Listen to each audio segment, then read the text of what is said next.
Hello दोस्तों, अजय की horror story में आपका स्वागत है। तो दोस्तों, आज हम आपके लिए यक्षिणी कहानी लेकर आए हैं। तो दोस्तों, हम कहानी शुरू करते हैं।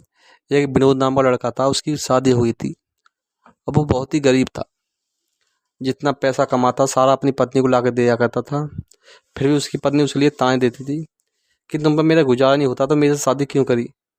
मैं किसी दिन छोड़ के तुम अपने माँ बाप के घर चली जाऊंगी। अब उसकी पत्नी छोटी छोटी बातों पर उस लड़ाई झगड़े करने लगती। अब वो लड़का हमेशा परेशान रहा करता अपनी पत्नी की बातों से। तो उनमें एक दिन छोटी सी बात के ऊपर झगड़ा हो जाता है और उसकी पत्नी गुस्से में अपने माँ बाप के घर चली जाती है। अब लड़का अकेला घर पे रह जाता है।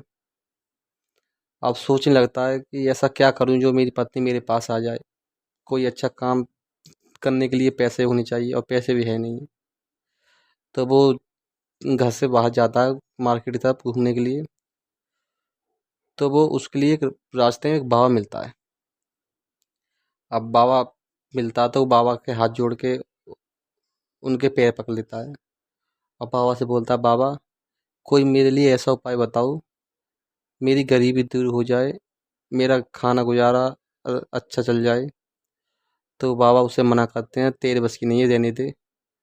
ना इसमें बहुत ही कड़ी मेहनत करनी पड़ेगी तेरे लिए। फिर वो लड़का बोलता है, बाबा आप बताइए, जितनी मेहनत होगी जितनी कुछ होगा मैं करूँगा, सच्चे मन से करूँगा, बस आप मेरे लिए उपाय बता दो।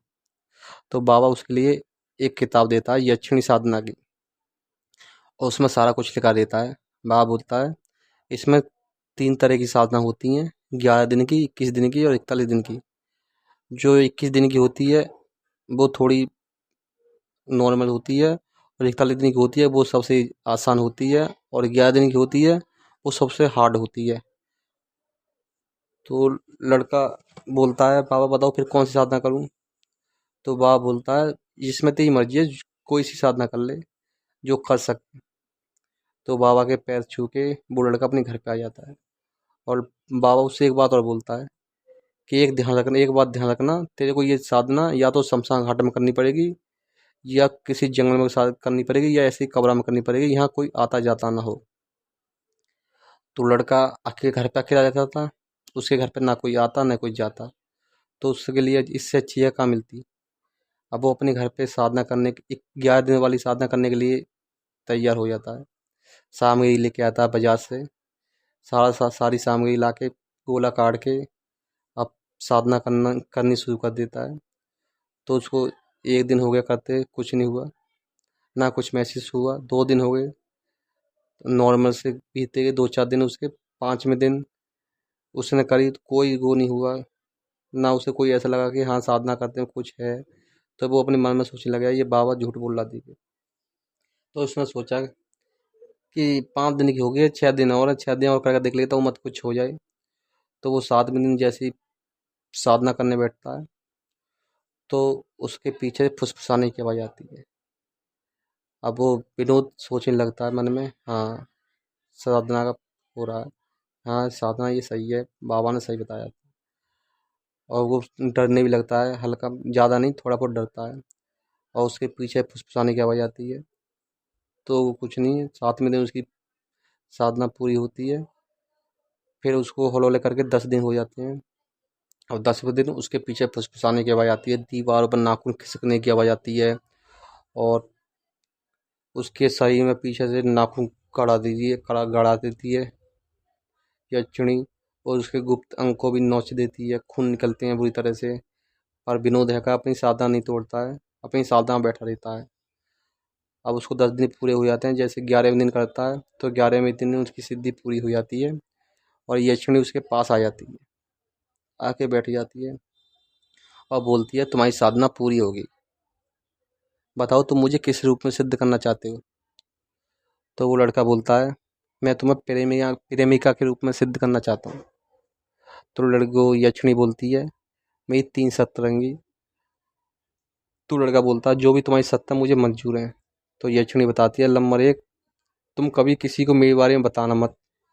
और नंबर 2, कभी किसी औरत को नहीं देखना और नहीं किसी औरत से बोलना है, और हमेशा उससे दूरी बना के रखनी है। नंबर 3, जिस दिन तुमने मेरे बारे में किसी को बता दिया ना, उस दिन मैं तुम्हें मार के चली जाऊंगी, और तो मैं सारे बार सत्य यानी तुम्हें मार दूंगी। यानी जिस दिन मेरी मेरी मेरी तीसरी सत्य है, जिस दिन तुमने मेरे बारे में बता दी किसी को तो मैं तुम्हें मार दूंगी। तो लड़का राजी हो जाता है। अब यक्षिणी उसके पास आती है अगले दिन और पूछती है, बताओ तुम्हें किस चीज़ की ज़रूरत है। तो लड़का बोलता है, मुझे पैसा वाला बनना है। तो यक्षिणी बोलती है, जो तुम्हारे गांव के पीछे वो मंदिर है, उस मंदिर के पीछे सुबह 4 बजे जाना और करीब 2 फीट गड्ढा करना। तुम्हें वहाँ पे गढ़ा मिलेगा पुराने ज़माने का, उसमें बहुत सारा सोना। और यक्षिणी इतनी बात कह के चली जाती है। अब लड़का सुबह सुबह जाता है और मंदिर के पीछे गड्ढा खोदता है, तो उसके लिए सोना सोना मिलता है गले में। उस गले को लेके आता है, घड़े को, और सोने को बेच के अच्छा मकान ले लेता है, गाड़ी ले लेता है, अपने लिए अच्छी ज़िंदगी गुजारता है। और यक्षिणी उसके पास रोज़ रात को आकर संभोग पूजा संभोग करके। अब लड़का शुरू शुरू में तो 10-15 दिन, एक एक 2 महीने करता रहा आराम से, कोई दिक्कत नहीं हुई। अब अब लेट को यक्षिणी आती है उसके पास, तो बहुत बुरी तरह से संभोग करती है उससे। अब उसके लिए कमजोरी बहुत होने लगी और उसका मन नहीं करता फिर संभोग करने के लिए। यक्षिणी उससे ज़बरदस्ती संभोग करती। अब मजबूरी में उसको भी करना पड़ता, पर उसके अंदर इतनी जान नहीं थी कि वो उसकी प्यास बुझा सके। अब अचानक एक दिन उसकी पत्नी उसके घर पे आ जाती है, और उस पत्नी उसके घर पे आ जाती है तो उसे देख के वो कहता है, अब क्यों आई हो हमें यहाँ पे, तो वो किसने बुलाया थोड़ी है। फिर बोलती है, मैं अपनी गलती पर शर्मिंदा हूँ, माफ़ी मांगती हूँ, तो मेरा भी मन नहीं लगा तुम्हारे बिना, इस वजह से मैं आ गई हूँ। तो बहुत मन करता। अब लड़की उसके पैर पकड़ के रोने लगती है, उसकी पत्नी, विनोद की पत्नी रोने लगती है। फिर विनोद मान जाता है, फिर उससे दूरी रहता है और आराम से बोल देता है, यहाँ आराम से अपने कमरे में जाकर सो, खाना बना के मस्त रहो और मेरे से बोलना नहीं।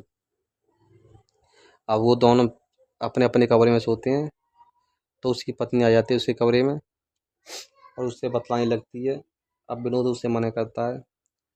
अब उससे बहुत बोलती है प्यार करने के लिए, पर वो प्यार नहीं करता। अब उसकी पत्नी उससे बहुत दिन से दूर थी, तो उसके मन में भी फीलिंग जग जाती हैं, वो भी अपनी पत्नी से प्यार करता है, संभोग करने लगता है।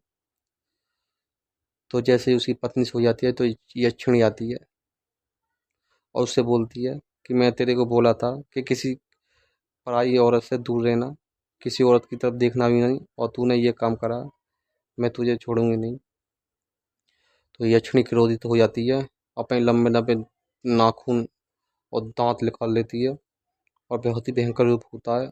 अब विनोद डर जाता है, विनोद के सीना को चीर देती है, उसके सारी आत्मा को आत्मा को लिखा के इधर से उधर फेंक देती है और उसका सारा खून पी जाती है और उसको मार देती है। जब उसकी पत्नी देखती है तो वो बेहोश हो जाती है, पर उसकी पत्नी को पता नहीं पड़ा कि मारा किसने। और सुबह गांव में हल्ला होता है कि ऐसे ऐसे कि वो लड़का मार दिया किसी ने। तो फिर उसकी पत्नी है का अपने गांव वापस अपने माँ बाप के घर चली जाती है। और दोस्तों यही कहानी थी हमारी। और दोस्तों कहानी अच्छी लाइक करना।